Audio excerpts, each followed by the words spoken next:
Good morning, this is Airpost Creations 2021. This is my Shaman Oracle reading for this new week. Today is Tuesday.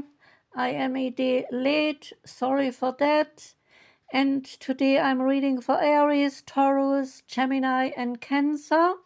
And this reading here is for Gemini. Welcome, Gemini. I'm using 5 card decks, and the reading starts with the Astrology of You and Me deck, and the card is the Gemini romantic partner. And strengths are being fascinating, spicy and sparkling. Weaknesses are being unpredictable, a bit abrupt and sometimes misleading. The interactive style of a Gemini romantic partner is being persuasive and flirtatious. Having a Gemini romantic partner will certainly bring lots of excitement into your life, as well as a good dose of uncertainty. Gemini is difficult to predict, since changing moods and changing plans are a part of this uncertainty, yet it also assures that you seldom have to experience some dull or even boring moments. So the Gemini romantic partner usually arrives on time, but is also known for abruptly canceling an appointment. That sounds a bit like myself. I do cancel appointments occasionally. Next card is the Path of Light Oracle deck. Out came Impermanence. And Impermanence, that card relates to constant change. The only thing certain in life is constant change, is the message. And this constant change is due to what the Buddha described as the impermanent nature of all phenomena. Everything in the universe, from the stars to us humans, is subject to the forces of creation and birth, growth and expansion, and decay, and finally death. So this three-phase motion reflects the trinity of forces whose interaction creates the physical universe and all of existence. Though we do not generally think or like to think about it, we all know that the bodies we inhabit are only temporary vehicles that we will occupy for an unknown length of time before then being forced to discard them at some point in the future. And given this fact, what do we do? Do we do our best to ignore it and just go about our business, occupying ourselves with all the things of the world and worrying about it when the time arrives? Or should we rather look at it now and try to come to terms with it? The modern approach has been to ignore it, to pretend it is not true. Even though we know we will not live forever, we trick ourselves with thoughts such as, I have years ahead of me. And if we are lucky and we do get all the years we hope for, that is amazing, and so we are blessed. But eventually we will not have any time left, and our physical existence in this current form will one day end. So this approach can leave us feeling unprepared and likely being scared. The ancient philosophies of yoga and Buddhism face the fact of impermanence of the body head on, looking at it, meditating on it, and preparing for it, so that when the time comes, we are ready to make a smooth transition to the next stage of existence. The Gita and many other yogic and Buddhist texts talk about how the level of consciousness that we have attained by the time of death will impact our experience in the afterlife and also our next incarnation on earth. These teachings, they are all a good advice, saying it is wise to spend time during life coming to know our true eternal nature beyond the body, the true self. By training our minds through meditation, we can come to know this true self beyond our thoughts.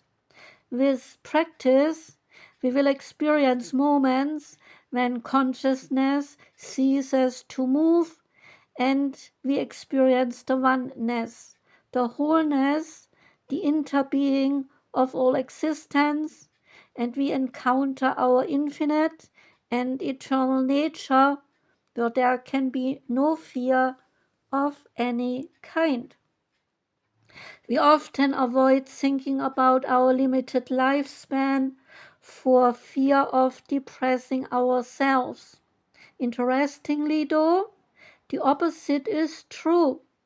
When we remember that death is certain and looms ever over us, but that the time of its arrival is unknown, it has the surprising effect of inspiring us to live better lives now. Remembering death actually reminds us to live to our highest vision and ideal today, for none of us is guaranteed tomorrow, though we all hope and plan to be here. It is also extremely helpful to not only remember that we are impermanent, but so too are our families and all our loved ones. Everyone we love will cease to be in this form at some stage, but we do not know when. Remembering this helps us not to waste a day thinking those close to us, taking those close to us for granted.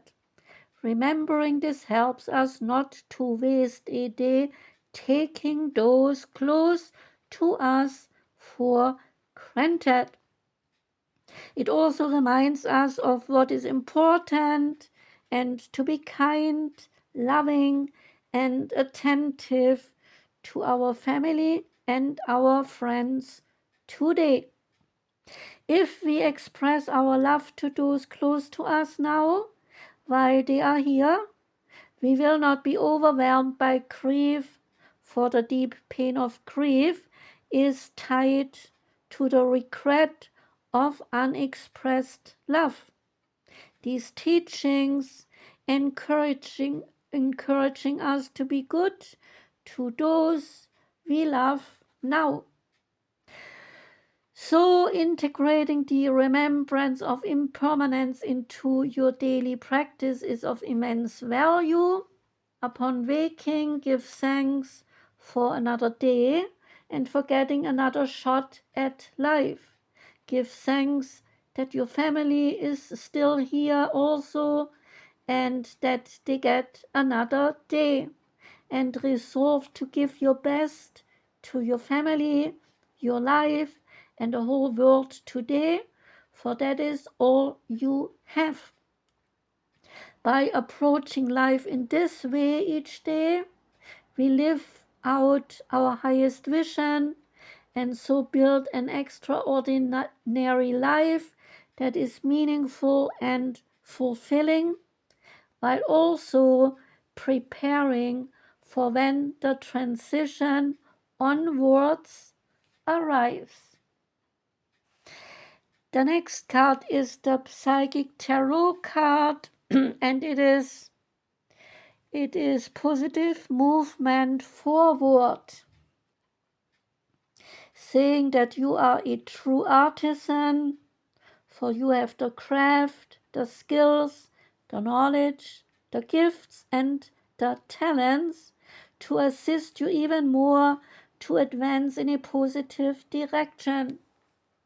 The number 8 of the card denotes prosperity and abundance, but in this case, it is your efforts that have gotten you to this point, and that is good. So the card often comes forth to honor and to recognize individuals who are in the fields of art, design, music, and also education. When you follow and you build on your passion, the soul can truly express itself and can then assist you to move closer toward your highest good. An opportunity could suddenly come up with an offer for an apprenticeship. So notice if there are some areas of passion that are trying to manifest into your world. When passion arises, then you will have ample moments to share your passion with others. The Sacred Destiny card is Gateway, and the Gateway card is about the Enchanted Valley.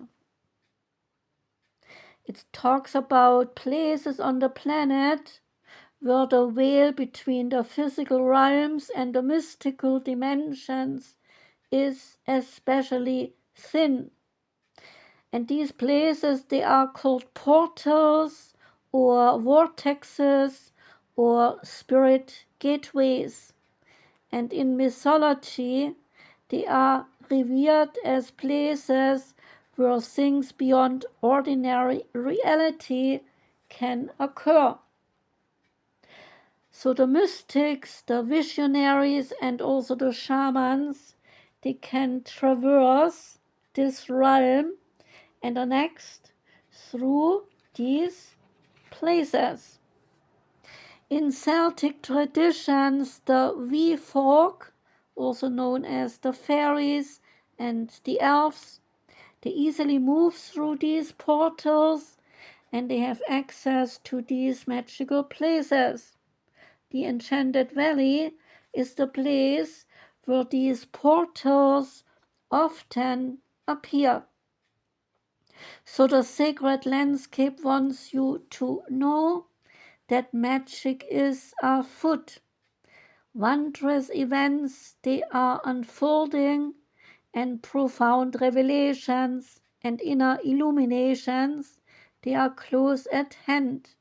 It is now much easier to manifest your dreams. This is an excellent time to take action on your visions for your future. A small amount of action now will generate much bigger results. Gateways to spirit are opening, and there are places where the veil is especially thin. Fairies and elves are supporting you. Wonders are blossoming in your life. So watch for them. Open your heart to hallowed, holy, magical energy. And the more you become aware of the small marvels in your life, the more they will grow in magnitude. And the last card is from the Nature's Whispers Oracle deck. Out came Illumination. And just as a full moon sheds its light on our world, you are being shown that there is hope and guidance for you. So have faith. Just holding on to a belief in yourself will plant the seed of manifestation in your life. You are being asked to release any worries or fears that you may be harboring. The clarity you desire is at hand. All you need is something in which to place your faith. So trust in yourself, your support, and in the divine. You will be assisted in difficult times. This also can signify some inspiration and new love. There is a shedding of light on hidden treasures or surprises for you. That was the reading for you, Gemini. Thank you for listening. I wish you a most joyous day. I wish you a most wonderful whole week. I'm sending my love out to you. Take care and goodbye.